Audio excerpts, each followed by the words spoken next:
They say every prison has its own heartbeat, a rhythm of steel doors, distant shouts, and secrets buried in concrete walls. But HMP Bedford? This place doesn't just beat, it pounds. Day and night. Relentless. Unforgiving. Picture this. It's 3 a.m. on a freezing November morning in 2023. Inside one of Britain's most overcrowded Victorian prisons, a young inmate named Connor Mills huddles in the corner of a cell designed for one person but housing three. He's been awake for 72 hours straight. Not because he wants to be, but because closing your eyes in HMP Bedford can be the last mistake you ever make. Connor's cellmate, a 19-year-old first-time offender named Tyler Brennan, lies motionless on the bottom bunk. His lips are turning blue. White foam seeps from the corner of his mouth. The third occupant, a hardened 34-year-old lifer everyone calls Razor, sits on the toilet with his head in his hands, muttering the same words over and over. Not again. Not another one. Not in my cell. This isn't a scene from a Netflix thriller. This is real. This happened. And by the time the guards discover what's unfolded in cell 47 of C Wing, it will be too late to save Tyler. But his death? That is just the beginning of a story that will expose the darkest corners of the British prison system, a system stretched so thin it's tearing at the seams. Before we dive in, drop a comment and let us know where you're watching from. We'd love to hear from you. If you enjoy true crime stories like this, be sure to like the video, subscribe, turn on the notification bell, and share it with someone who'd love it too. HMP Bedford isn't just overcrowded. It's a powder keg. A Victorian-era fortress built in 1801 to hold 200 inmates that now crams in over 500 souls. Some guilty, some innocent, all desperate. The inspection reports don't lie. In 2022, His Majesty's Inspectorate of Prisons declared it one of the worst jails in England. Violence, up 40%. Drug seizures, tripled in 18 months. Self-harm incidents, occurring almost daily. But statistics don't tell you what it's really like. They don't capture the sound of a man screaming for help that never comes. They don't describe the smell of spice, that synthetic drug that turned British prisons into war zones, burning in makeshift pipes fashioned from toilet roll tubes and tin foil. They don't explain how a place meant to rehabilitate has become a university of crime, where young offenders graduate with PhDs in violence. This is the story of HMP Bedford in 2023, a year that would see 6 deaths, 43 serious assaults, and a corruption scandal that reached all the way to the governor's office. But more than that, this is the story of the men trapped inside. Men like Connor Mills, who came in for a non-violent offense and had to become someone else entirely just to survive. You're about to enter a world most people never see. A world where a chocolate bar can cost you your life. Where debt isn't measured in pounds but in blood. Where the guards are just as afraid as the inmates, and trust is the rarest commodity of all. Welcome to HMP Bedford. Lock your doors. Watch your back. And whatever you do, don't close your eyes. Connor's arrival, the beginning. 6 months earlier. May 2023. Connor Mills stepped off the prison transport van with his hands cuffed in front of him, blinking against the pale British sunlight. 22 years old, first-time offender, sentenced to 18 months for handling stolen goods, laptops from a warehouse burglary his cousin orchestrated. Connor swore he didn't know they were stolen. The jury didn't believe him. He'd watched every prison documentary, read every survival guide online. He thought he was prepared. He wasn't. The van had contained 12 men. 11 of them looked like they'd done this before. Hardened faces, tattooed necks, that particular way of sitting that says they're comfortable in cuffs. But Connor. He sat rigid, trying not to shake, trying not to show the fear crawling up his spine like cold fingers. As they shuffled through the reception area, a grim, fluorescent-lit room that smelled of industrial cleaner and sweat, Connor noticed the walls. Every surface covered in peeling paint, revealing layers underneath like an autopsy of neglect. This wasn't the modern prison facility he'd imagined.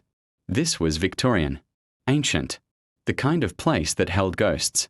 A stocky guard with a greying mustache processed Connor with mechanical efficiency. Name, date of birth, next of kin. Everything stripped down to data points. First time inside, Mills. The guard didn't look up from his paperwork. Yes, sir. Don't call me sir. I'm Officer Patterson. You'll be on C Wing. Well, you'll see. Keep your head down, don't borrow anything from anyone, and for God's sake, don't touch the spice. You understand. Connor nodded. though he didn't really understand. Not yet. And one more thing. Patterson leaned in slightly, lowering his voice. If someone offers you protection, really think about what they're asking for in return. Nothing in Bedford is free. Nothing. Those words would echo in Connor's mind for months to come. After the humiliating strip search, bend over, cough, spread your fingers through your hair, Connor was given his kit, 2 scratchy blankets, a pillow that felt like a bag of rocks, a plastic cup, a plastic plate, plastic cutlery, and a rolled-up mattress that looked like it had survived several wars. Then came the walk to C Wing. The main corridor stretched ahead like a throat, swallowing him into the belly of HMP Bedford. The sounds hit him first, a cacophony of shouts, metal clanging against metal, someone screaming in the distance, laughter that didn't sound quite human. The smell came next, a mixture of industrial disinfectant fighting a losing battle against body odor, cigarette smoke, and something else. Something chemical and sweet that made his eyes water. Spice. Though Connor didn't know it yet. Officer Patterson walked him through 3 security gates, each one slamming shut behind them with a finality that made Connor's stomach drop. No going back now. This was real. C-Wing erupted into chaos as they entered. Inmates hung off the railings on all 3 levels, shouting, jeering, assessing. Connor kept his eyes forward, just like the guides had said. Don't make eye contact. Don't show weakness. Don't react. Fresh meat. Someone yelled from the 2nd floor. Pretty boy's gonna have a rough time. Another voice, followed by laughter. Patterson guided him to the 3rd floor, his keys jangling with each step. They stopped at cell 47. This is you. You'll have 2 cellmates. Jackson's all right, keeps to himself, got 18 years for armed robbery, about 8 years in. The other one. Patterson paused. Well, just remember what I told you. Keep your head down. The door opened. The cell was tiny. Impossibly tiny. Maybe 10 feet by 8 feet. 3 beds. A bunk bed against one wall and a single bed crammed against the opposite wall, leaving barely 3 feet of walking space between them. A toilet and sink unit sat exposed in the corner. No privacy, no separation, just there for everyone to see and smell. A small table cluttered with magazines, tobacco, and various contraband. 1 small window with bars, overlooking the exercise yard. And 2 men, both staring at him. The first was in his late 50s, black, with grey streaking his close-cropped hair. He sat on the bottom bunk reading a Louis Theroux book, and he barely glanced up when Connor entered. This must be Jackson. The second man was younger, mid-30s, white, heavily muscled with tattoos covering every visible inch of skin. His face was a map of violence, scarred eyebrow, crooked nose that had been broken multiple times, and eyes that seemed to catalogue every detail of Connor's face, body language, and fear level within seconds. He sat on the single bed like a king on a throne. This was Razor. Real name, Dean Matthews. Though Connor wouldn't learn that for weeks. Leave your stuff there, Razor pointed to the top bunk. That's yours. Don't touch anything that's not yours. Don't use my soap, my toothpaste, my towel, my anything. We clear. Yeah, clear. Connor's voice came out smaller than he intended. You got tobacco? No, you will.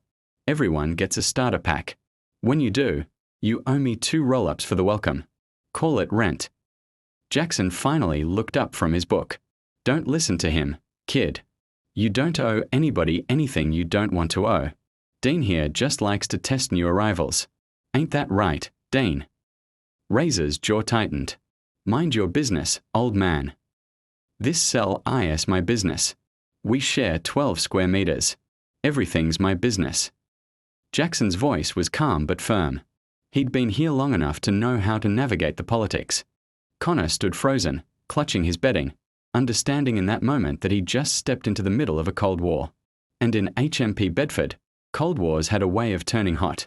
That first night, Connor lay on his bunk, the mattress so thin he could feel the metal springs pressing into his back, and listened to the prison breathe. Somewhere down the corridor, someone was crying. Above that, angry voices argued about a debt. Below that, the rhythmic banging of someone kicking their cell door, over and over and over. Jackson snored softly on the bottom bunk. Razor sat up on his bed, smoking something that definitely wasn't tobacco, the sweet chemical smell filling their tiny cell. And Connor realized, this was home now. This cell, these men, this nightmare. For 18 months, this was his entire world. If he survived that long. The education, learning the rules. Connor's education in HMP Bedford began immediately. Day 2, breakfast. The servery line moved with chaotic energy as 300 men shuffled forward with their plastic trays. Connor stood behind Jackson, who'd offered to show him the ropes. Razor had disappeared the moment their cell door opened. Apparently, he had business to attend to. The food was exactly what Connor expected. Watery porridge, a piece of toast that could double as a weapon, and tea that tasted like it had been filtered through dirty socks. But it wasn't the food that caught his attention. It was the currency. See that? Jackson nodded subtly toward 2 inmates making an exchange near the juice dispenser. A small package passing from one palm to another, followed by 2 pouches of tobacco going the opposite direction. That's how the economy works in here. Tobacco's king. They call it burn. You can buy anything with burn: phone time, protection, drugs, favors. The official currency is stamps and phone credit, but burn? That's what moves product. Product. Spice, mostly. Synthetic cannabinoids. Get smuggled in through drones, thrown over the walls, brought in by corrupt guards, soaked into letters and drawings. It's everywhere, and it's destroying this place.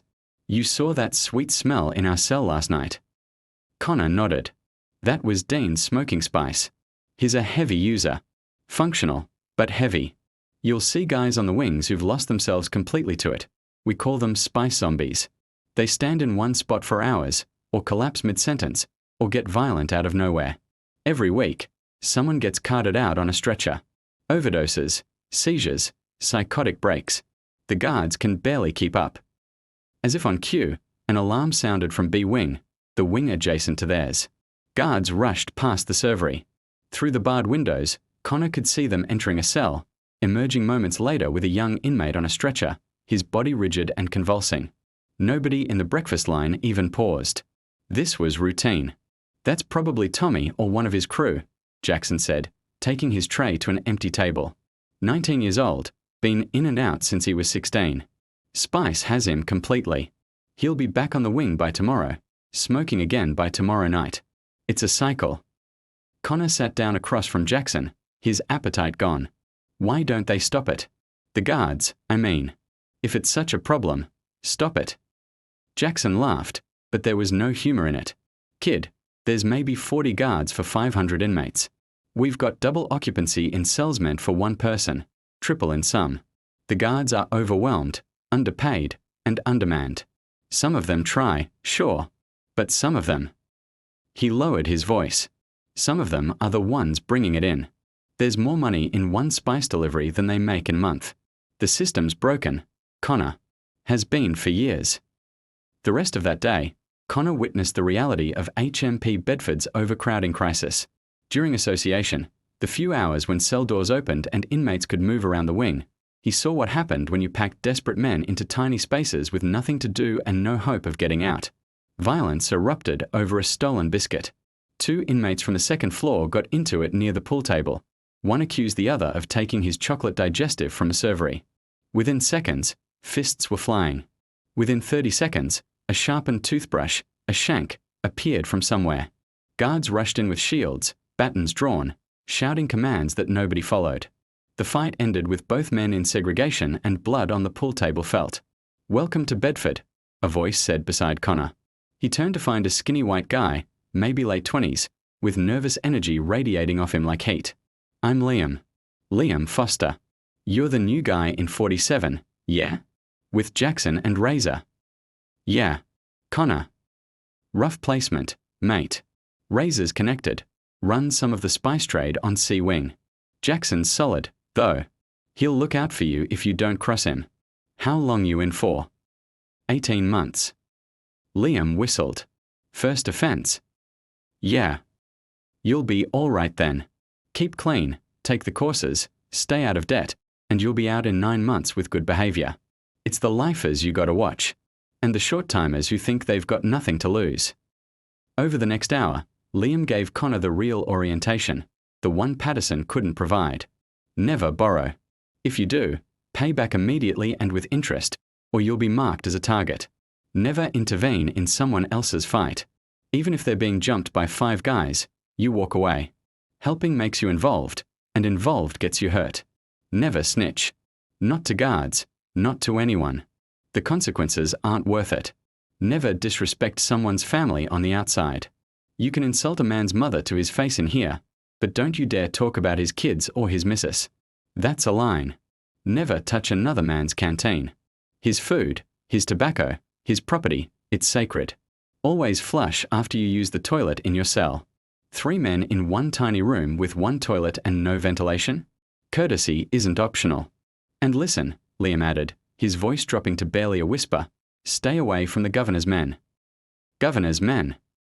Inmates who work directly for Governor Whitmore.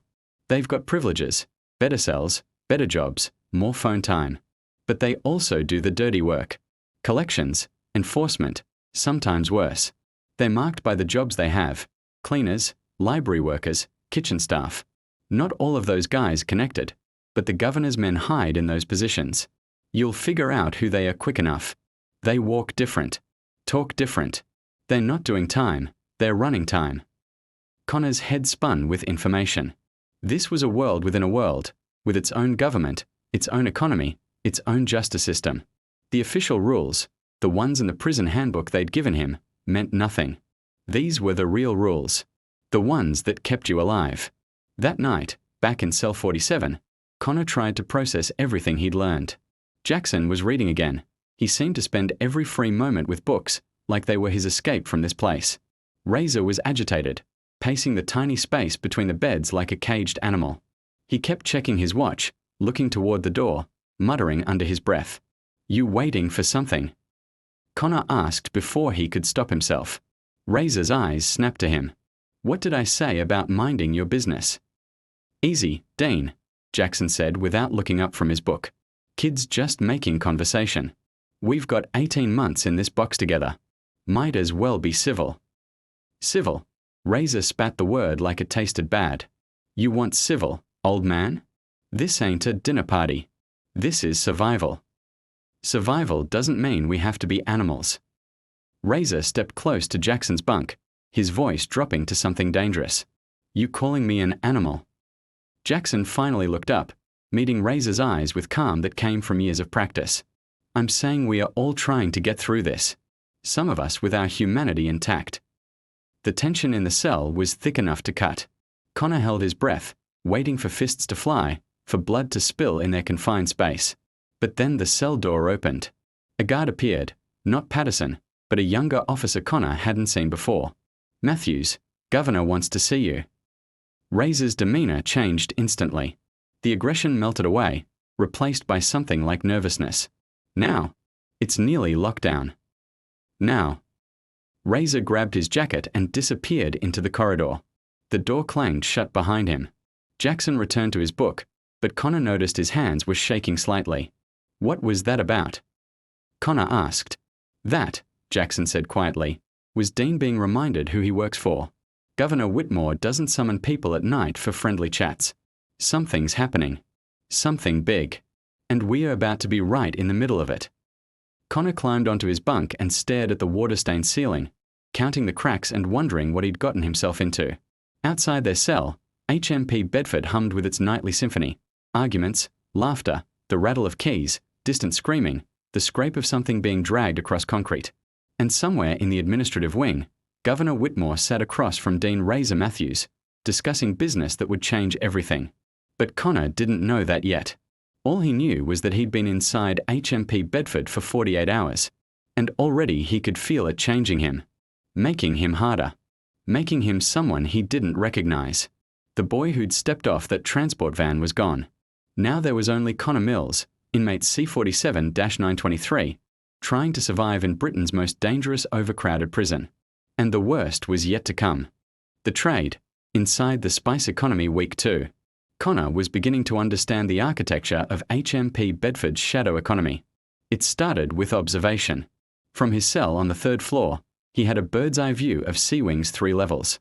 And if you watched carefully, if you paid attention to the patterns, you could see the entire drug operation functioning like a well-oiled machine.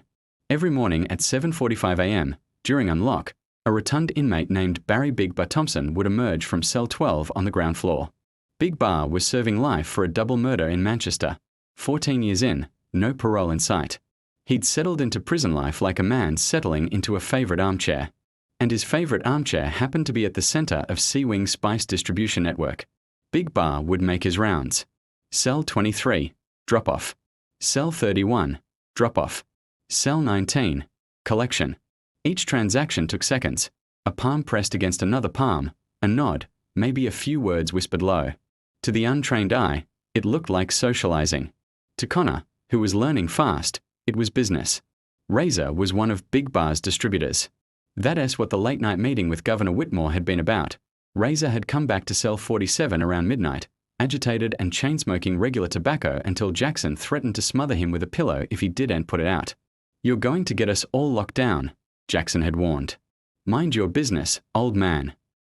When the smoke alarm goes off and they toss this cell, finding God knows what you've got stashed, it becomes my business." But Razor had just laughed, a sound without joy, and climbed into his bed fully clothed, staring at the ceiling until morning. Now, watching from his bunk during association period, Connor saw Razor meet with Big Bar near the phone booths. Money change hands, real money, not burn or phone credit. Pound sterling, which meant outside connections, which meant family visits or corrupt staff or some other pipeline Connor hadn't figured out yet. "You're staring," Jackson said from below. He was doing push-ups, his daily routine of exactly 200, broken into sets of 50. At 57 years old, Jackson was in better shape than men half his age. Prison had become his monastery, his body the temple he maintained with religious devotion. Just trying to understand how it works. Understanding is dangerous. Jackson moved to sit-ups. The more you know, the more valuable you become. And valuable people attract the wrong kind of attention. You want my advice? Stay ignorant. Do your time. Go home.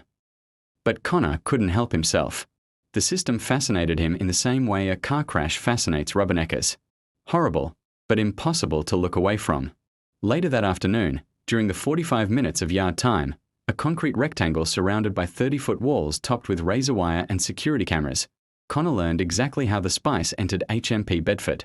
He was walking laps with Liam Foster, who'd attached himself to Connor like a nervous shadow. Liam was the kind of guy who needed someone to talk to, someone to confide in, someone to validate his existence. Connor didn't mind. Information was currency, and Liam was a fountain of information. "See that spot?"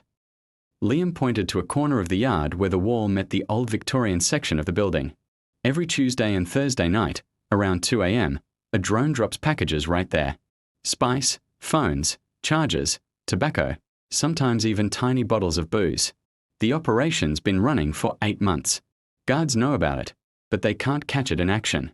By the time they get to the yard, the packages are already distributed. How do they get it from the yard into the wings? Liam grinned. That's the genius part. You know the kitchen workers? The ones who prep breakfast? They're the first ones into the yard in the morning to take out the garbage.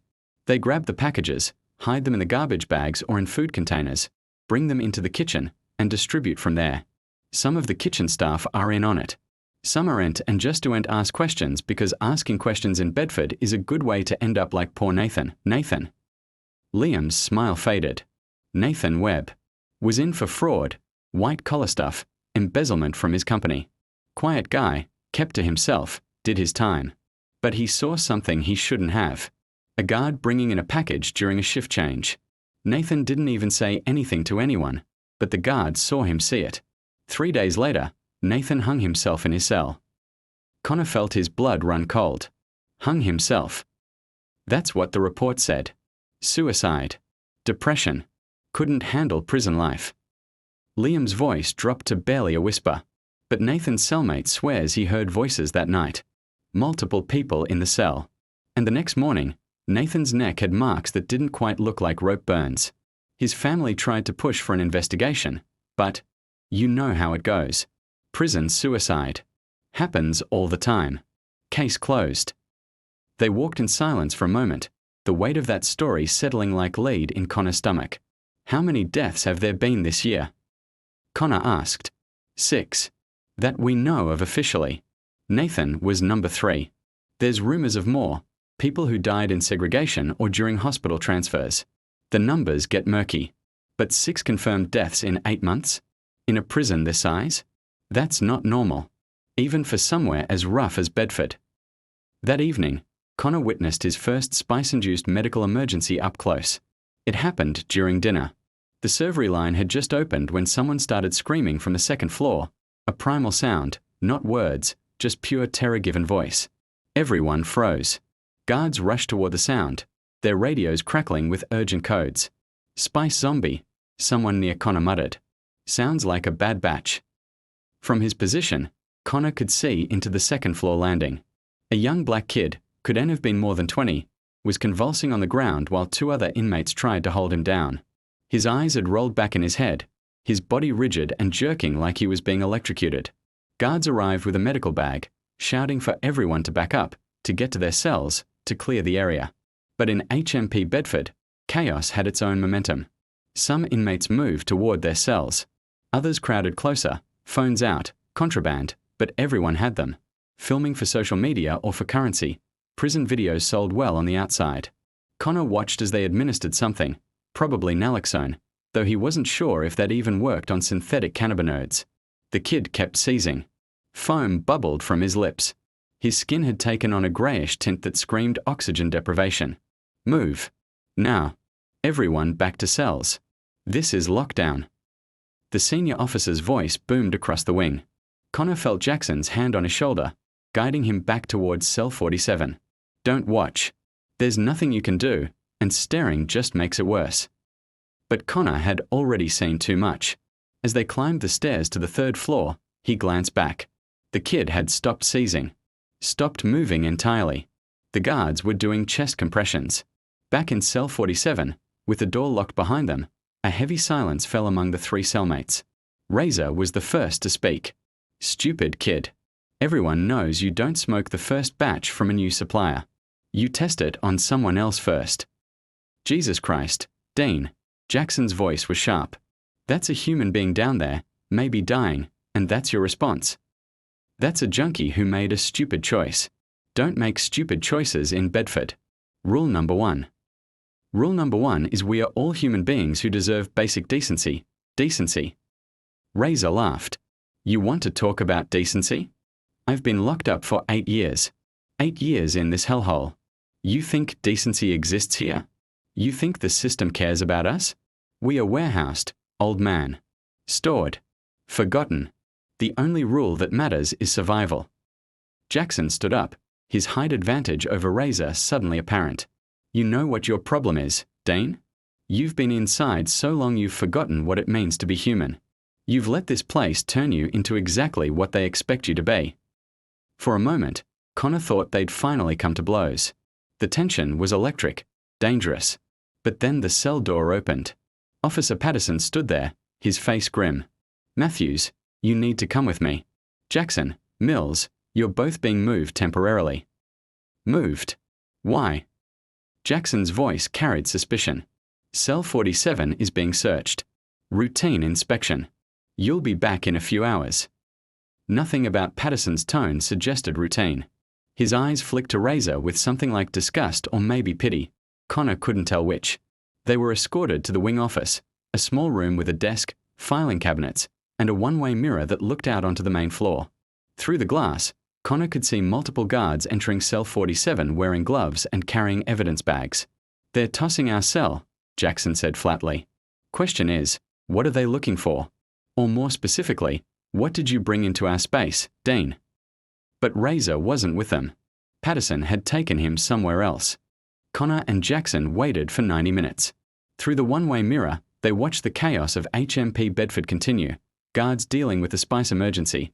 The kid had been taken away on a stretcher, status unknown. Inmates being herded back to cells for evening lockdown. The daily rhythm of confinement playing out like a theatrical performance they'd seen 1,000 times. Finally, Patterson returned. "Jackson, you're clear. Mills, you're clear. Cell 47 is clear. You can return." "What about Razor?" Connor asked. Patterson's expression was unreadable. "Matthews is being moved to segregation pending investigation. You'll have a new cellmate by morning." Back in cell 47, the space looked like a tornado had hit it. Every item had been moved, searched, replaced wrong. Their mattresses had been cut open and re-sewn. The toilet tank had been removed and reinstalled. Even the books Jackson kept had been rifled through, pages bent. They were thorough, Jackson said, surveying the damage. Which means they were looking for something specific. The question is, did they find it? Connor helped Jackson reassemble their belongings. As he lifted Razor's mattress to put it back on the frame, something fell out, a small piece of paper, folded tight, that must have been missed in the search. He picked it up without thinking, started to unfold it. Don't. Jackson's hand stopped him. Don't touch that. Don't look at it. Don't acknowledge it exists. Take it to the toilet, flush it, and forget you ever saw it. But, Connor, I'm serious. Whatever that is, whoever it's from, whatever it says, you don't want to know. Trust me. In Bedford, ignorance really is bliss. Connor looked at the paper in his hand. It was small, thin, like it had been torn from a larger page. He could feel writing on the inside through the paper. Every instinct screamed at him to look, to know. Knowledge was power, right? But Jackson's eyes told a different story. They said knowledge was danger. They said curiosity killed more than cats in places like this. Connor walked to the toilet, dropped the paper in, and flushed. The water swirled and the paper disappeared, taking its secrets with it. Good choice, Jackson said quietly. You might actually survive this place. That night, as Connor lay on his bunk staring at the darkness, he heard it, crying from the cell next door. Soft, muffled, like someone was weeping into a pillow. That's Morrison. Jackson's voice came from below. He's been in that cell for 9 years. Life sentence. He cries every Tuesday. His daughter's birthday. She's 16 now. He hasn't seen her since she was 7. Won't let her visit. Doesn't want her to see him in here. That's awful. That's Bedford. Every cell in this place has a story like Morrison's. Every inmate is someone's son, someone's father, someone's brother. We are human beings living in inhumane conditions, trying to maintain our sanity while the system slowly grinds us down. The overcrowding, the drugs, the violence, it's all symptoms of a bigger sickness. And nobody on the outside cares because we are criminals. We deserve this, right? In the morning, they learned 3 things. 1. The kid from the spice overdose had died. His name was Jordan Hayes, 19 years old, 6 months into a 2-year sentence for burglary. He'd have been out in 9 months with good behavior. His mother was driving up from London to identify the body. 2. Razor had been charged with possession with intent to supply. They'd found a substantial amount of spice in a hiding spot inside the cell wall that had been sophisticatedly carved out over months, a spot their search had somehow missed until someone gave them a tip about exactly where to look. 3. Their new cellmate was arriving that afternoon. His name was Desmond Price. And unlike Connor, who'd come to Bedford scared and unprepared, Desmond was walking into cell 47 with eyes wide open and an agenda that would turn everything upside down. But Connor didn't know that yet. All he knew was that his second week in HMP Bedford had ended with 1 death, 1 arrest, and the uneasy feeling that he was standing at the edge of something much bigger than a simple drug operation. He was right. The storm was just beginning. Desmond Price arrived at cell 47 on a Wednesday afternoon with the kind of confidence that immediately marked him as either extremely dangerous or extremely stupid. Most new inmates shuffled through Bedford's gates like whipped dogs, eyes down, shoulders hunched, trying to make themselves invisible. Not Desmond. He walked the main corridor like he owned it, taking in every detail with sharp, calculating eyes that missed nothing. Connor's first impression, early 30s, mixed race, athletically built, with a face that seemed designed to be unremarkable, the kind of face you'd forget 30 seconds after meeting. Except for the eyes. Those eyes were memorable. They held intelligence and something else. Purpose. Cell 47. Desmond's voice was educated, accent somewhere between London and nowhere specific, trained out, maybe, or deliberately neutral. That's us, Jackson said from his bunk, not bothering to stand. 8 years inside had taught him to reserve judgment on new cellmates until they'd proven themselves one way or another. Connor climbed down from the top bunk to make space as Desmond entered with his prison-issued kit. I'll take the single bed, yeah. Desmond said, but it wasn't really a question. He was claiming Razor's old spot before anyone could object. That bed belonged to someone, Connor started. Belonged. Past tense. He's in segregation facing serious charges. I checked with the wing officer before coming up. The bed's unclaimed. So I'm claiming it. Desmond set his stuff down with the finality of someone who wasn't interested in debate. Jackson finally sat up, studying their new cellmate with renewed interest. You're not a first-timer. HMP Pentonville, 2 years. Got out 14 months ago. Did some things I shouldn't have, and here I am again. 3-year sentence. Probably serve 18 months with good behavior. How long you been down, old-timer? 8 years of an 18-year stretch. And I'm 57, not 100, so ease up on the old-timer business. Desmond grinned, a quick flash of straight white teeth that suggested better dental care than most Bedford inmates could afford. Fair enough. I'm Desmond. You are? Jackson. Connor. Good to meet you both. Desmond started unpacking his belongings with meticulous organization. Everything had a place. Everything was arranged just so. It was the behavior of someone who'd done serious time and understood that in a space this small, chaos was the enemy. Over the next few hours, as they navigated the awkward dance of 3 strangers learning to share a space designed for one, Connor noticed things about Desmond. He asked questions constantly but revealed almost nothing about himself. He seemed particularly interested in the wing's power structure, who ran what, who reported to whom, where the leverage points were. He had money. Real money. His canteen sheet, the form they filled out weekly to order supplies, included luxury items most inmates couldn't afford: real coffee, premium tobacco, chocolate bars, fresh fruit. And most suspicious of all, he didn't seem bothered by the conditions. Not the smell, not the noise, not the violence constantly simmering just beneath the surface. He was comfortable here in a way that raised red flags. That evening, during association, Desmond made his rounds. Connor watched from the 3rd-floor railing as their new cellmate worked the wing like a politician at a fundraiser. He introduced himself to Big Bar Thompson with the ease of old friends meeting. He shook hands with the kitchen workers, the cleaners, the library crew. He exchanged words with the hardened lifers and the scared youngsters alike. He's too smooth, Jackson said, appearing beside Connor. Way too smooth. Either he's deeply connected, or what? Jackson lowered his voice. Or he's not really an inmate. Not in the traditional sense. What are you saying? You think he's undercover? Like a cop? Could be police, could be prison service internal investigation, could be something else entirely. But nobody integrates that fast unless they've got protection or a mission. Maybe both. Before Connor could respond, alarms blared through C Wing, the harsh, skull-rattling sound that meant immediate lockdown. Guards flooded in from multiple entry points, batons drawn, shouting commands. Everyone to cells. Now. This is not a drill. Cells now. Inmates scattered like roaches when the lights come on.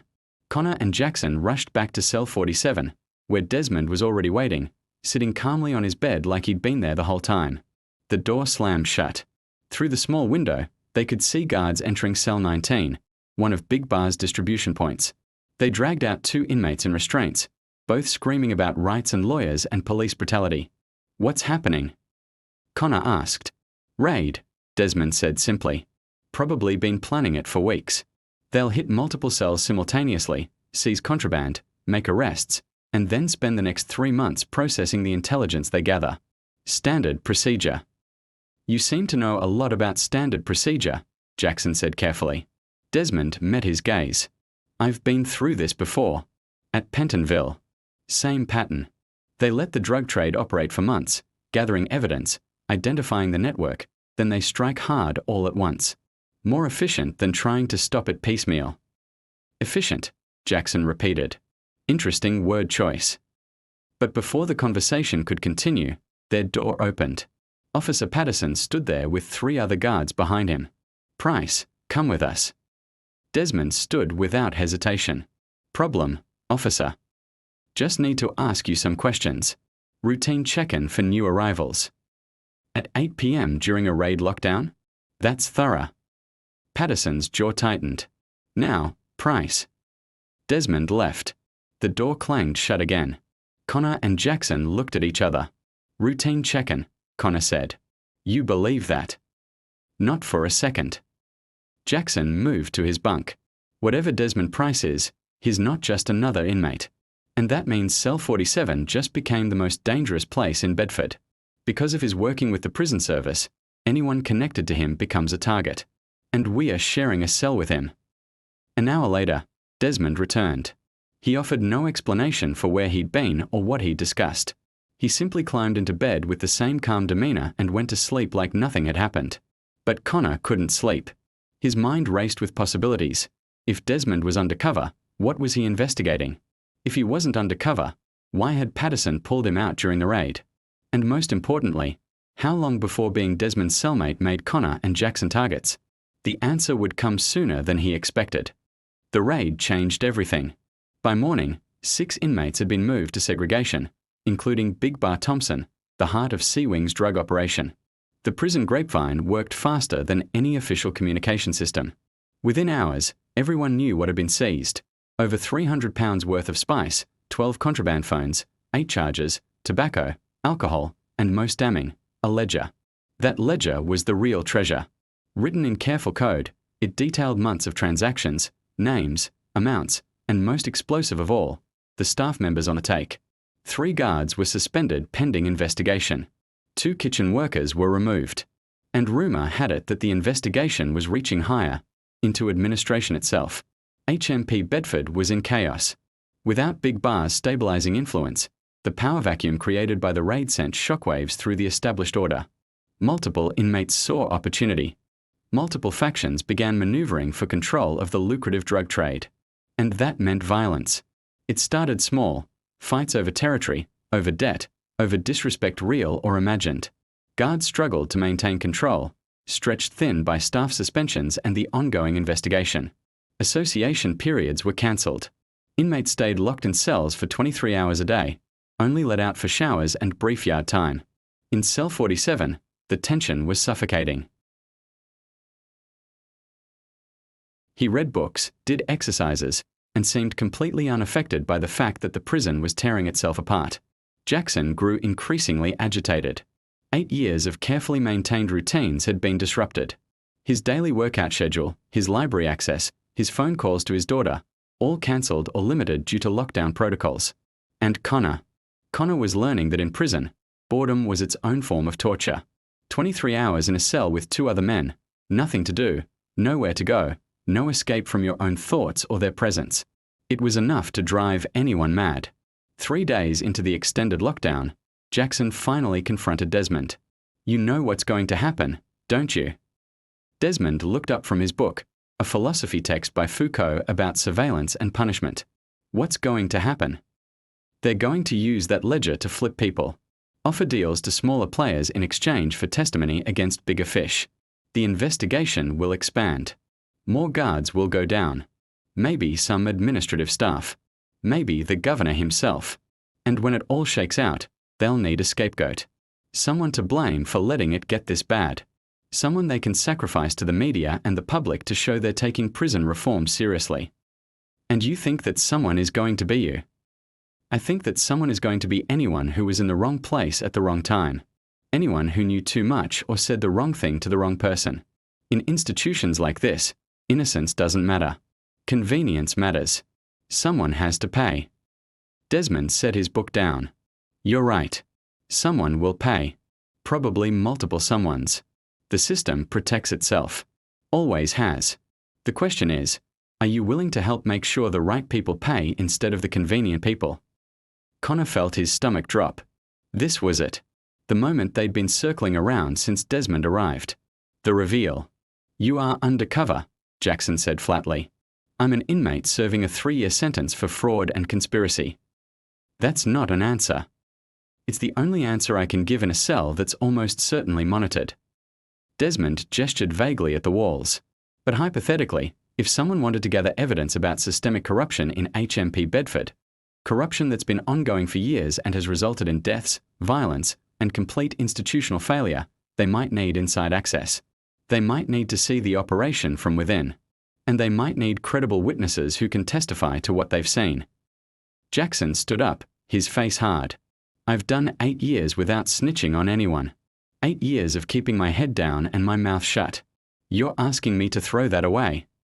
I'm asking you to think about why you're really here. You got 18 years for armed robbery. But you've told me you didn't have the gun. Your co-defendant did. You drove the car. But because you wouldn't testify against him, You got the same sentence he did. Loyalty. Honor among thieves. I respect that. But that same loyalty, that same code of silence, is what allows places like Bedford to rot from the inside. Guards smuggle drugs because they know inmates won't report them. Inmates die because everyone's too afraid to speak up. The system depends on silence. The system depends on survival, Jackson shot back. You speak up in here, you die in here. Simple as that. Connor had been silent throughout the exchange, but now he spoke up. Jordan Hayes. Both men turned to look at him. The kid who died from the spice overdose. He was 19. He had a mother in London who had to identify his body. He came in for burglary. He stole some electronics from a shop. He would have been out in 9 months. Instead, he's dead because someone sold him poison and called it recreational. How many more Jordans have to die before someone stands up? Jackson's expression softened. You don't understand, Connor. It's not that simple. It is that simple. Connor surprised himself with the passion in his voice. I've been here 3 weeks. 3 weeks, and I've already seen 1 death, multiple overdoses, stabbings, beatings, and I've learned that half the guards are corrupt and the system doesn't care about any of us. We are not people to them. We are numbers. We are problems to be managed. And if we don't stand up for each other, who will? Desmond smiled, a genuine smile this time, not the calculated political smile he'd used on the wing. The kid's got fire. The kid's naive, Jackson countered. He doesn't know what he's asking. Maybe. Or maybe he's the only one seeing clearly. You've been inside so long, Jackson, you've started to accept this as normal. But it's not normal. It's not acceptable. And it has to change. The cell fell silent except for the constant background noise of the prison, shouting, banging, the mechanical hum of the ventilation system fighting a losing battle against the stench of hundreds of men in close quarters. Finally, Jackson spoke.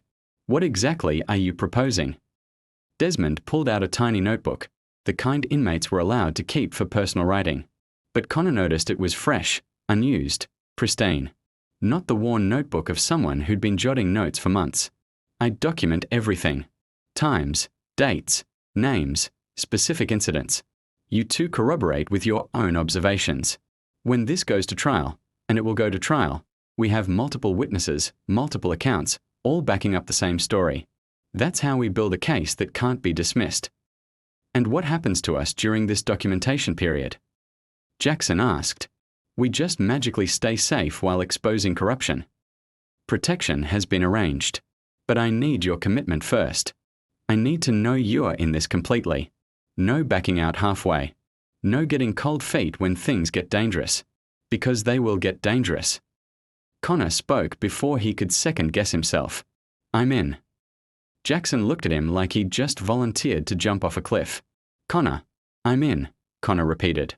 Jordan Hayes deserved better. Nathan Webb deserved better. All of us deserve better than this. If there's a chance to actually change something, I have to take it. Jackson rubbed his face with both hands, the weight of decades seeming to settle on his shoulders. You're going to get us killed. Maybe, Desmond acknowledged. Or maybe we are going to tear down a corrupt system and force real reform. Either way, history will remember we tried. History doesn't remember inmates, Jackson said bitterly. History forgets us the moment we walk through those gates. We are society's failures, its rejects. Nobody cares what happens to us. I care, Connor said quietly. And if nobody else does, then that's exactly why we have to do this. Because we are the only ones who can. Jackson was silent for a long moment. Then, finally, he nodded. I'm probably going to regret this. But okay. I'm in. What do you need from me? Desmond's demeanor shifted immediately. He was all business now. Everything you know about the staff corruption. Names, dates, incidents. Everything you've witnessed over 8 years. Start writing. We have a lot of work to do and not much time. Why not much time? Connor asked. Because Big Bar is in segregation, but is not isolated. He's still running operations from inside. And by now, he knows something's wrong. He knows the raid was too precise, too informed. He's looking for the leak. And when he finds it, or thinks he's found it, people are going to die. As if on cue, a scream echoed through C-Wing. Not a shout of anger or pain from a fight. A scream of pure terror. Cell 23, one of Big Bar's main distribution points, had just discovered what happened to informants in HMP Bedford. The guard who'd been on Big Bar's payroll, desperate to save his own career, had given up a name. Junior Collins, a 25-year-old doing 4 years for drug dealing. Junior had been skimming product and selling information to rivals. Small-time betrayals. But in Bedford, small-time betrayals earned serious consequences. They found Junior in his cell with his hands duct-taped behind his back and his mouth taped shut. Someone had used a razor blade to carve the word snitch across his chest, not deep enough to kill him, but deep enough to scar forever. Deep enough to send a message. Junior survived. But his life in Bedford was over. He'd be transferred to a different prison within 48 hours for his own safety. In cell 47, the 3 men sat in silence, understanding the same thing without saying it. They'd just signed up for a war. And in HMP Bedford, wars didn't end with peace treaties. They ended with body bags. Week 4 in HMP Bedford, and Connor Mills was beginning to understand that the corruption went far deeper than drugs and contraband phones. It started with a conversation Connor wasn't supposed to hear. He'd been in the library, a cramped room on the ground floor with outdated books and exactly 3 functioning computers for 500 inmates. Library access was considered a privilege, earned through good behavior. Connor had been there researching legal precedents for his appeal, hoping to find something, anything, that might reduce his sentence. The library was supposed to close at 4 p.m. But Officer Harrison, the library supervisor, had gotten distracted dealing with a fight in the corridor and forgotten about Connor tucked away in the back corner behind the legal reference section. That's when Governor Philip Whitmore entered with 2 people Connor had never seen before, a woman in an expensive suit carrying a briefcase, and a man who looked like he'd stepped out of a corporate boardroom, tailored clothes, perfectly groomed, the kind of polish that screamed money and power. Connor froze. If they discovered him here after hours, he'd lose library privileges for months. So he did the only thing he could. He stayed absolutely still and quiet, hidden behind the tall shelves, and listened. The inspection is in 6 weeks, the woman was saying. His Majesty's Inspectorate of Prisons will be thorough. After the deaths this year and the recent raid, they're going to scrutinize everything. Every policy, every incident report, every budget allocation. Let them scrutinize. Whitmore's voice was smooth, confident. We've prepared the documentation. The deaths will be classified as self-inflicted or drug-related incidents beyond our control due to chronic underfunding and overcrowding. The ministry will back us on that narrative. They've been pushing the same story at every troubled facility. We are victims of austerity, not perpetrators of negligence. The man spoke up. What about the corruption investigation? 3 guards suspended, and I hear Internal Affairs is expanding their inquiry. Contained, Whitmore said firmly. We've identified our fall guys. Lower-level staff who got greedy and acted independently. The narrative writes itself. Underpaid prison officers succumbing to temptation. There's no trail leading to administration. Everything was done carefully. Everything's compartmentalized. And the ledger they seized? The woman pressed. Whitmore laughed, a cold sound devoid of humor. Coded. And the only people who could decode it are either in segregation-facing charges, or they're smart enough to keep their mouths shut because they're implicated too. Nobody's testifying. Nobody's talking. The investigation will stall, a few guards will lose their jobs, and we'll implement some new policies and training protocols to show we're taking it seriously. By Christmas, this will all be forgotten. What about the new inmate? Price? The man asked. Connor's heart hammered in his chest. They were talking about Desmond. Price is interesting, Whitmore admitted. His paperwork is legitimate. I've verified it personally. Fraud and conspiracy conviction, transferred from Pentonville, sentenced to 3 years. Everything checks out. But there's something off about him. He's too comfortable, too observant.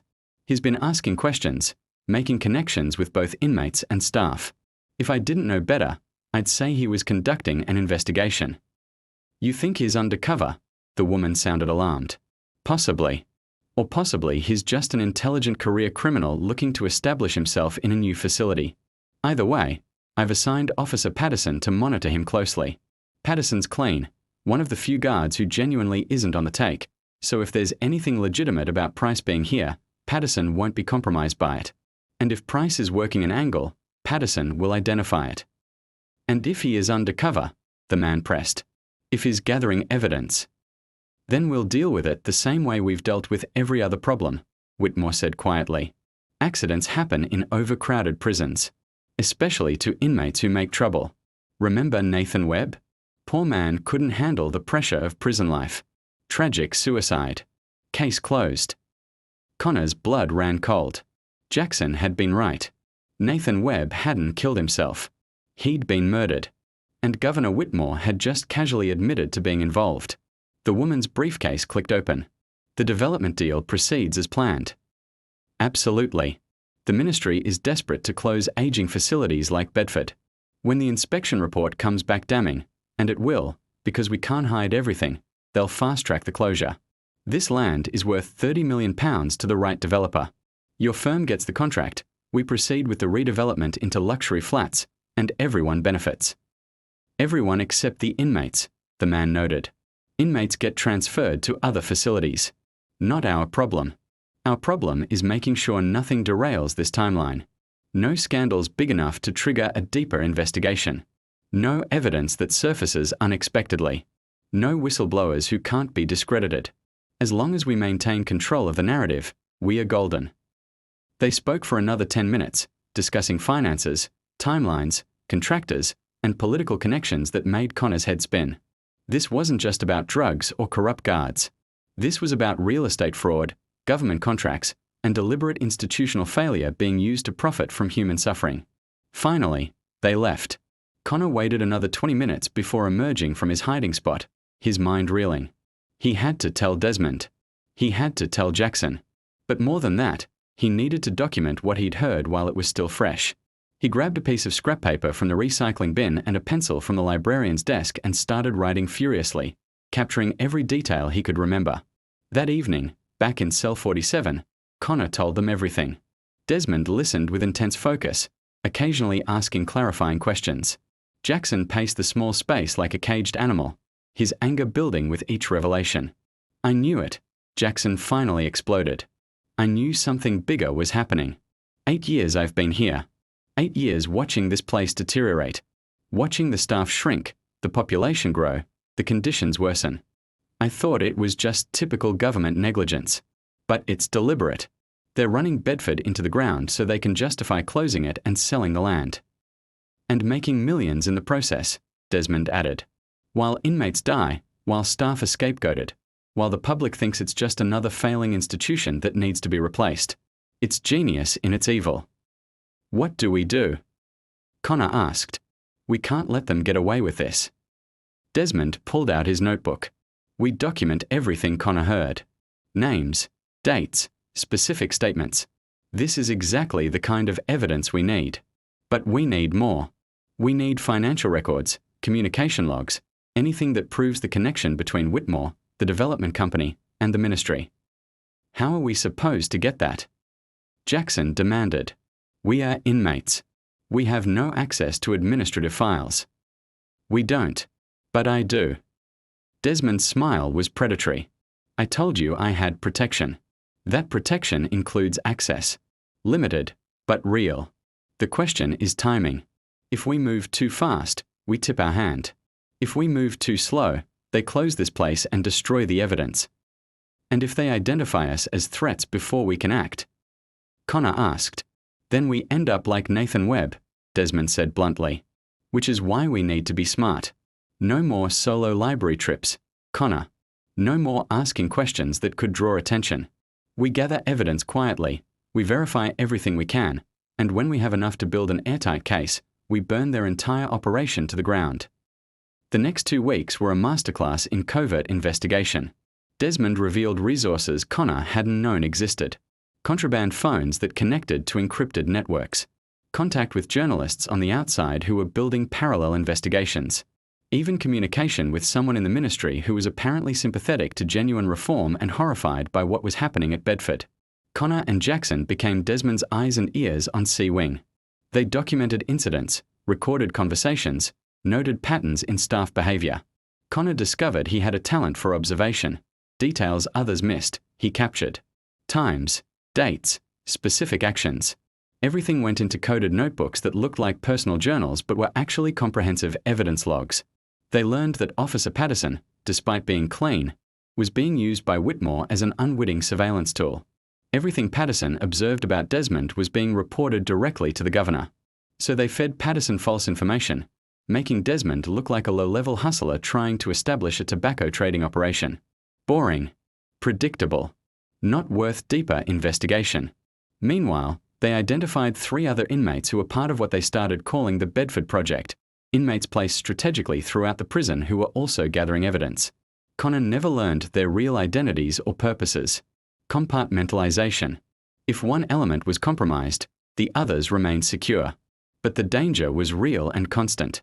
Big Bar Thompson was released from segregation after his lawyer argued that the evidence against him was circumstantial and that his continued isolation constituted cruel punishment. Within 24 hours of returning to C Wing, he'd reasserted control of the drug trade and begun a systematic search for whoever had informed on his operation. 2 inmates were hospitalized with severe beatings. 1 inmate was found with his arm broken in 3 places, a punishment for a debt that was actually about suspected cooperation with authorities. The message was clear. Big Bar was back, and he was hunting. Then, on day 43 of Connor's sentence, everything changed. A new inmate arrived on C Wing. His name was Vincent Shaw, a name that made Desmond go rigid when he heard it. "You know him?" Jackson asked quietly. "I know of him," Desmond said carefully. "Vincent Shaw, also known as the accountant. He was the money man for one of London's biggest organised crime families. He's doing 12 years for money laundering and racketeering. He's also one of the smartest, most dangerous men you'll ever meet. And he's just been transferred to Bedford." "Why would that matter?" Connor asked. "Because Vincent Shaw doesn't get transferred anywhere by accident. If he's here, someone sent him. Someone with power and reach. Which means either he's here to identify the leak in Big Bar's organisation." Desmond paused, his face grim. "Or he's here to identify me." That night, Connor couldn't sleep. The cell felt smaller than ever, the walls pressing in, the weight of what they were doing crushing down on him. In the darkness, Jackson's voice came quiet and steady. "You ever regret getting involved in this?" Connor thought about it. Really thought about it. "Every day," he admitted. "Every single day I'm terrified. But then I think about Jordan Hayes. 19 years old, dead from poison someone sold him for profit. I think about Nathan Webb, murdered and made to look like suicide. I think about all the inmates suffering in here while people like Whitmore profit from our pain. And I realize I'd regret doing nothing even more than I regret being scared." "That's good," Jackson said. "Because tomorrow, everything gets harder. Vincent Shaw being here changes the game. We are going to have to be smarter, faster, and luckier than we've ever been. And even then, we might not survive this." From his bed, Desmond spoke into the darkness. "We'll survive. We have to. Because if we don't, no one will ever know the truth about HMP Bedford. And places like this will keep destroying lives while men like Whitmore profit from the destruction. That's not acceptable. That ends with us." Connor stared at the ceiling, listening to the prison's nighttime symphony, and made a choice. Not to be fearless, he was terrified, but to be brave despite the fear. To do what was right even when it was dangerous. Outside their cell, HMP Bedford hummed with secrets, violence, and corruption so deep it reached the highest levels of power. Inside cell 47, 3 men prepared for war. And in cells scattered throughout the facility, other members of the Bedford Project prepared as well, each playing their part in an investigation that would either expose one of Britain's biggest institutional corruption scandals, or get them all killed trying. The countdown had begun. 6 weeks until the inspection. 6 weeks to gather evidence. 6 weeks to survive. The clock was ticking. Week 7. The tension in HMP Bedford had reached a breaking point. Vincent Shaw had been watching. Always watching. He moved through C Wing like a shark in shallow water, calm, deliberate, and absolutely lethal. He played chess in the common area, read financial newspapers, and engaged in quiet conversations that seemed innocuous but were clearly intelligence-gathering operations. Desmond, Connor, and Jackson kept their distance, but distance only provided so much protection in a space this confined. Then came the message. It arrived during mail call, a letter for Connor from an address he didn't recognize. Inside was a single page with a simple note. "Your mother is thinking of you. She hopes you're staying safe. She worries every day. Please be careful. A friend Connor's mother had died when he was 12. Anyone who actually knew him would know that. The message was clear. Someone on the outside was watching the people he cared about. His cousin. His girlfriend. Anyone he'd listed as emergency contacts. The threat wasn't just to Connor. It was to everyone he loved. He showed the letter to Desmond and Jackson without a word. Jackson's face went pale. They're escalating. They're desperate, Desmond corrected.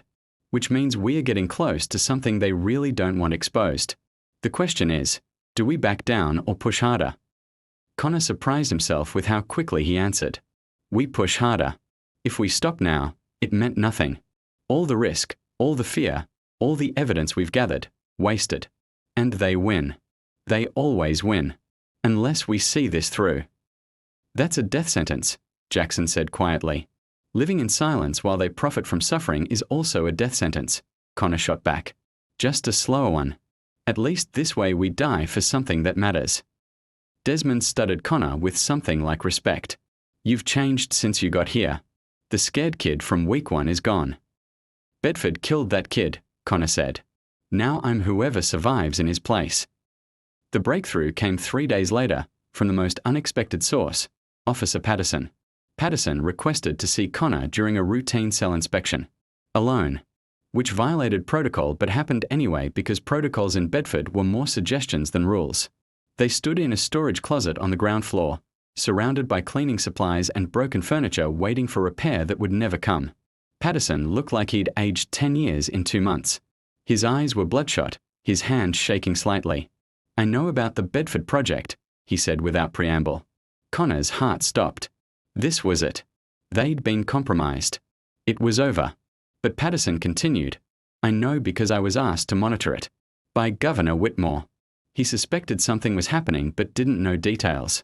He had me watching Price, watching you, watching Jackson, reporting everything I observed.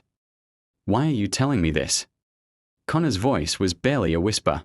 Because I'm done being used. I became a prison officer because I believed in rehabilitation. I believed in giving people second chances. But Bedford, this place isn't about rehabilitation.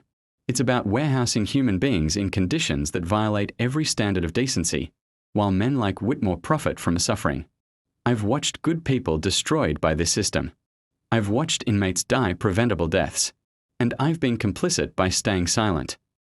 Patterson pulled out a USB drive. This contains everything I've documented over the past 6 months. Incident reports that were altered or buried. Communications between Whitmore and the development company. Financial transactions that don't add up. Medical records showing the real cause of deaths that were classified as suicides. And recordings. I've been wearing a wire for the past month. Every conversation Whitmore's had in areas where I had access is on this drive. Connor stared at the small device. Why give this to me? Because I can't use it. If I go public, I lose my job, probably face legal action, and the evidence gets dismissed as a disgruntled employee's fabrication. But you're part of something bigger, something organized, something that might actually have the power to take Whitmore down and force real change. Get this to whoever's running the Bedford project. Tell them Officer Patterson is ready to testify. Tell them I'm ready to burn my career to the ground if it means exposing the truth. Connor took the USB drive with shaking hands. They'll come after you. Let them. I've been dying slowly in this place anyway, complicit in corruption, watching people suffer, knowing I could stop it but didn't. At least this way I'd die clean. Patterson met Connor's eyes. You're braver than you know, Mills. Most people wouldn't risk what you're risking. Don't let them destroy that courage. The world needs people who'll stand up even when it's terrifying. Back in cell 47, Desmond examined the USB drive like it was a religious artifact. This is it, he said quietly. This is everything we need. Financial records, communications, falsified documents, recordings. This builds the case we couldn't build on our own. With this, combined with what we've gathered, we can bring charges against Whitmore, the development company, potentially even ministry officials. This ends it.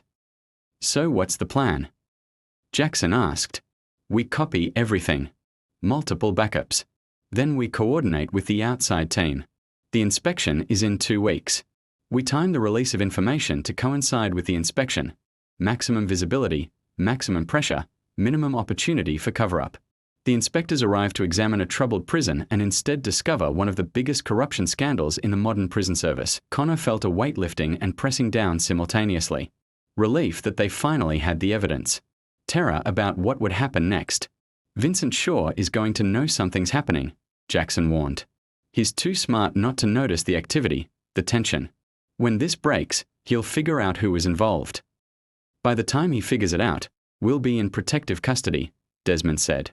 The moment we release this information, we become witnesses in a criminal investigation. We'll be transferred, separated, protected. It's not freedom, but it's survival. That night, Connor lay awake running through everything that had led to this moment.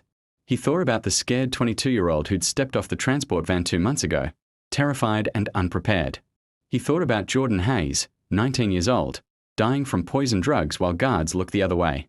He thought about Nathan Webb, murdered and silenced to protect corruption. He thought about Officer Patterson, sacrificing his career to do what was right. He thought about Jackson, 8 years into an 18-year sentence, finding the courage to speak up despite everything prison had taught him about silence. He thought about Desmond, whoever he really was, orchestrating an investigation that could change the entire British prison system. And he realized this was bigger than any of them. This was about justice. Real justice. Not the broken system that had put them here, but the kind of justice that demanded accountability from the powerful. The next morning, the plan was set in motion. Copies of the USB drive were smuggled out through 3 different channels: a visiting lawyer, a sympathetic chaplain, and a method Desmond wouldn't explain but assured them was secure. Contact was made with investigative journalists from The Guardian and the BBC. Communication went out to sympathetic members of Parliament who'd been advocating for prison reform. The ministry official who'd been helping from the inside received a full briefing. Everything was coordinated to drop simultaneously, 48 hours before the inspection team arrived at HMP Bedford. All they had to do was survive for 13 more days. 12 days. 11 days. 10 days. On day 9, Vincent Shaw made his move. He appeared at cell 47 during association, flanked by 2 large inmates who served as his muscle. "We need to talk," Shaw said, his voice cultured and calm. "The 3 of you. Privately." There was nothing private in HMP Bedford, but there were degrees. They moved to a corner of the library during a quiet period, far enough from others that conversations wouldn't carry. Shaw studied each of them in turn. "I'm going to be direct because I respect intelligence, and all 3 of you have demonstrated intelligence. You're involved in something. I don't know exactly what, but I know it's significant. I know it involves investigation of staff corruption, and I know it's reaching levels that make powerful people very nervous. I was sent here to identify and neutralize threats to certain business operations," Shaw continued. "Operations that benefit from Bedford's current situation. I've been doing this work for 20 years. I'm very good at it. And I've concluded something interesting. You 3 aren't the threat. The system is the threat. The corruption is the threat. The men profiting from human misery are the threat. What you're doing, that's the solution." Desmond spoke carefully. "What are you saying?" "I'm saying I'm tired. I've spent 2 decades helping terrible people do terrible things for money. I've watched the criminal justice system destroy lives while pretending to rehabilitate. I've seen prisons turned into profit centers and inmates treated as commodities. And I'm done. I'm 61 years old, serving 12 years, and I'll likely die inside. But before I do, I'd like to do one good thing. One thing that actually matters." He pulled out a small notebook, worn, filled with cramped handwriting. Financial records.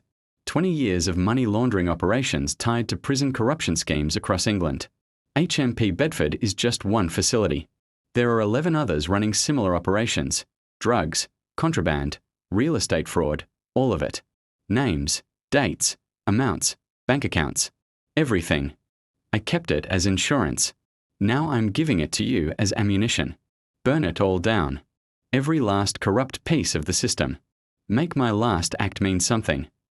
Jackson found his voice. "Why should we trust you?" Shaw smiled sadly. "You shouldn't. Trust is for fools. But you can verify everything in that notebook. And when you do, you'll understand. This is bigger than Bedford. This is a systemic cancer that's been growing for decades. You have an opportunity to cut it out. Don't waste it. He placed the notebook in Desmond's hands and walked away, his bodyguards following. The three cellmates stood in stunned silence. Is this a trap? Connor finally asked. Possibly, Desmond said. Probably. But if even 10% of what's in here is verifiable, it changes everything. This isn't just about Bedford anymore. This is about reforming the entire system. That night, they verified Vincent Shaw's notebook. Every entry matched financial records they could cross-reference. Every name connected to documented incidents. Every bank account corresponded to suspicious transactions. It was real. All of it. They had enough evidence to expose corruption so deep and widespread it would shake the British government to its foundations. 5 days until everything went public. 4 days. 3 days. 2 days. On the final day before the coordinated release, Connor was called to the governor's office. He'd never been to the administrative wing. It was like a different world. Clean floors, fresh paint, air conditioning, the smell of coffee instead of unwashed bodies and industrial cleaner. Governor Philip Whitmore sat behind an expensive desk in a well-appointed office that could have belonged to any corporate executive. He was 55, silver-haired, wearing a suit that cost more than Connor's entire legal defense. Sit, Mr. Mills. Connor Saturday. Whitmore studied him like a specimen under glass. You've become quite notable during your short time here. Getting involved with interesting people. Having interesting conversations. Making interesting choices. Connor said nothing. I know what you're planning, Whitmore said flatly. I know about the Bedford project. I know about the evidence gathering. I know about tomorrow's coordinated release. And I'm here to offer you a choice. He pushed a folder across the desk. In here is a transfer order. You'd be moved to HMP Ford, an open prison, minimum security, absolutely luxurious compared to Bedford. You'd serve the rest of your sentence in comfort, be released in 4 months with good behaviour, and walk away with a clean record and £20,000 deposited in an account of your choosing. All you have to do is sign a statement saying that any allegations made by individuals associated with the Bedford project are false, fabricated by inmates seeking revenge against staff they felt mistreated them. You want me to discredit the investigation. I want you to be smart. You're 22 years old with your whole life ahead of you.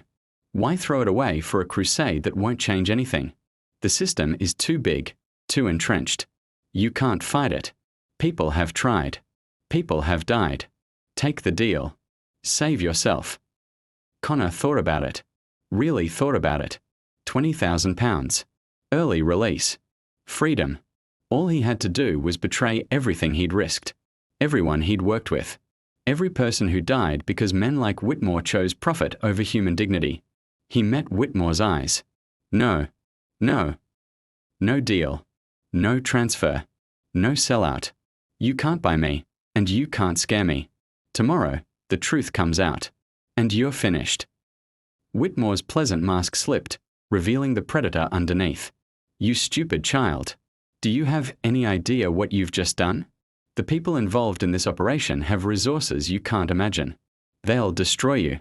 They'll destroy everyone you care about. And when this is over, you'll wish you'd taken the deal. Maybe, Connor stood up, but at least I'll be able to look at myself in the mirror. Can you say the same? He walked out without waiting to be dismissed. That night, back in cell 47, he told Desmond and Jackson what happened. We are past the point of no return, Desmond said.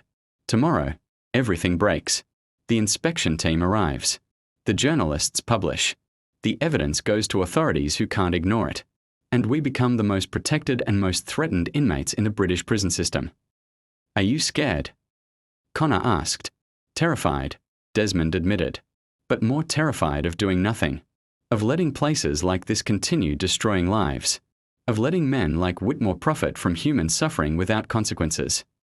Jackson raised his plastic cup, filled with weak instant coffee from the communal urn. To doing the right thing, even when it's terrifying. To Jordan Hayes, Nathan Webb, and everyone else who deserved better. And to us, 3 idiots who decided to fight a system designed to crush people like us. They clinked their plastic cups together in cell 47, surrounded by concrete and steel, preparing for a battle that would change everything. Outside, HMP Bedford breathed its nightly symphony of suffering and survival. But inside cell 47, 3 men had already won. Because they'd chosen to stand up. They'd chosen to speak truth to power. They'd chosen to risk everything for justice. And tomorrow, the world would hear them. The aftermath, justice and reckoning. The coordinated release happened at exactly 6 a.m. on Thursday, November 16, 2023. The Guardian's front page headline screamed, "Death, Drugs, and Corruption Inside the HMP Bedford Scandal."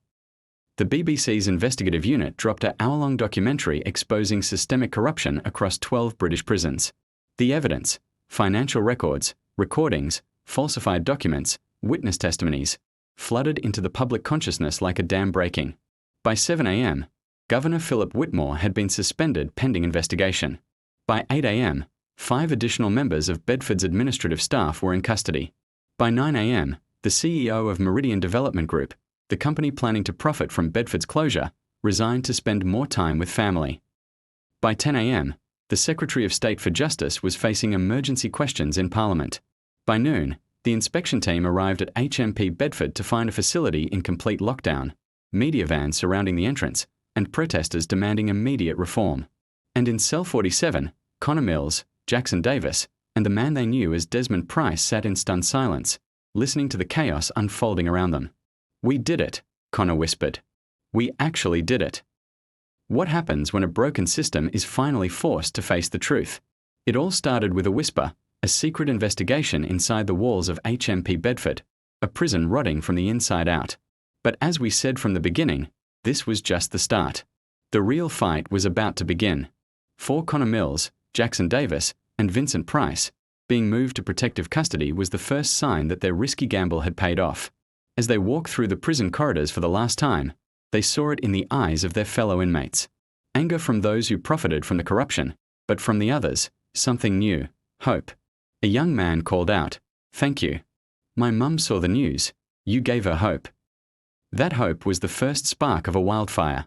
The Bedford Project, a joint operation between police, prison inspectors, and journalists, began to unravel a vast network of corruption. The mastermind, Governor Philip Whitmore, was arrested, charged with everything from fraud to negligent homicide. His cronies fell like dominoes. Big Bar Thompson turned state's witness, exposing the drug operations. Vincent Shaw's notebook led to dozens more arrests, reaching all the way to Parliament. The impact was seismic. The corrupt plan to sell off the prison land was scrapped. Instead, HMP Bedford became ground zero for a £1 billion investment in real, meaningful reform. Overcrowding limits, proper staffing, mental health services, and drug treatment programs were all implemented. The nightmare was systematically dismantled. And what about our heroes?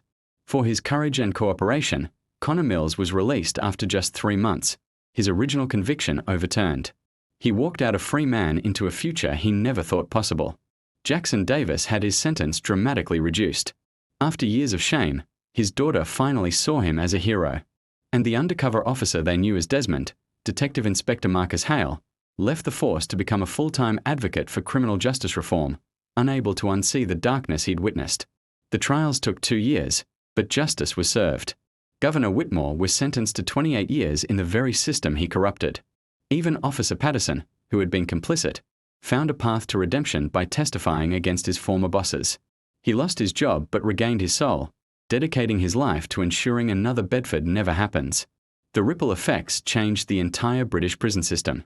New laws were passed, oversight was strengthened, and the national conversation about rehabilitation shifted fundamentally. 3 years later, a memorial service was held at the newly renovated HMP Bedford. It was no longer a place of despair, but one of education, training, and genuine second chances. A plaque stood at the entrance, a solemn tribute to those who lost their lives to the old system's failures. Connor, Jackson, Marcus, and Patterson stood together, 4 unlikely allies bonded by a shared fight for justice. They saw the first class of a new rehabilitation program, inmates with job placements waiting for them, a future that would have been impossible just a few years earlier. A young man who had been inside during the investigation approached Connor. He explained how the reforms had saved his life, giving him addiction treatment, an education, and hope. "I've been out for 6 months. I've got a job. I'm rebuilding my life. And it's because you stood up when you could have stayed quiet."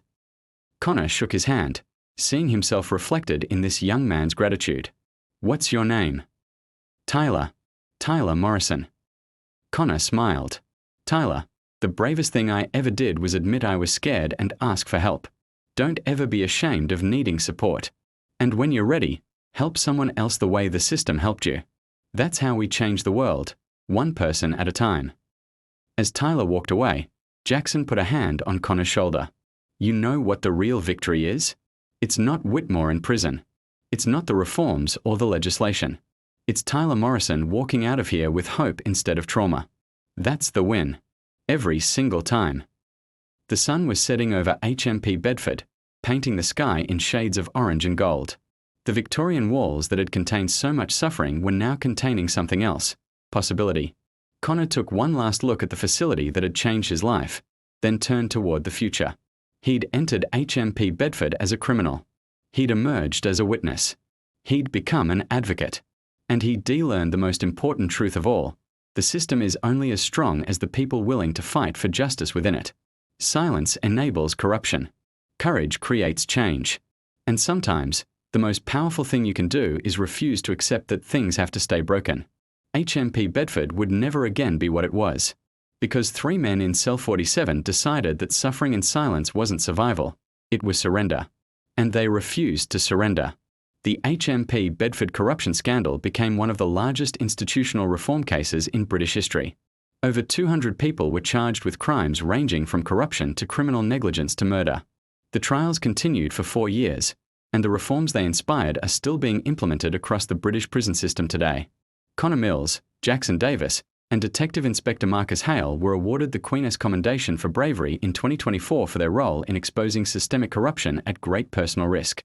All 3 declined media appearances but continue working in criminal justice reform. Officer Patterson established the Prison Guard Integrity Foundation, which provides support and legal protection for corrections officers who report institutional corruption. Vincent Shaw died in 2026 while still incarcerated, but his testimony and financial records led to the conviction of 43 individuals involved in prison corruption schemes across England. HMP Bedford reopened in 2025 as a model facility for rehabilitation-focused incarceration. It now houses 300 inmates in humane conditions with comprehensive education, mental health, and addiction treatment programs. Recidivism rates for Bedford graduates are 67% lower than the national average. Jordan Hayes' mother, Patricia, established the Jordan Hayes Memorial Fund, which provides legal advocacy and support services for families of inmates who die in custody. The fund has helped over 300 families seek justice and accountability. Nathan Webber's death was officially ruled a homicide in 2024. 2 inmates and 1 guard were convicted of his murder.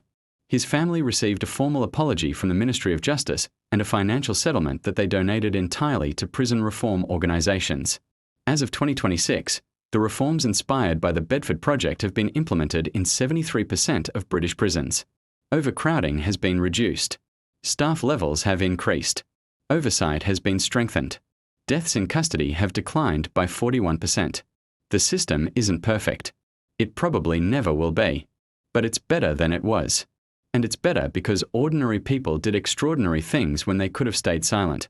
This is the true story of HMP Bedford. A story of corruption, courage, and the power of speaking truth to power even when everything says to stay quiet. If you or someone you know has experienced institutional corruption or injustice in the prison system, resources are available. The Prison Reform Trust, Inquest, and the Howard League for Penal Reform provide support, advocacy, and legal assistance. Remember, systems fail when good people stay silent. Change happens when ordinary people refuse to accept injustice. Your voice matters. Your courage matters. And the fight for justice never ends. It just finds new champions willing to carry it forward.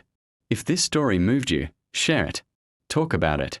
Demand accountability from institutions that serve the public. And never forget, the most dangerous phrase in any language is that that's just how things are how we allow them to be. And we can choose differently. Thank you for watching. If you want to hear more true crime stories that expose injustice and inspire change, subscribe to this channel, hit the notification bell, and share this video with someone who needs to hear it. Justice delayed is justice denied. But justice delivered, even late, is still justice. And that's worth fighting for.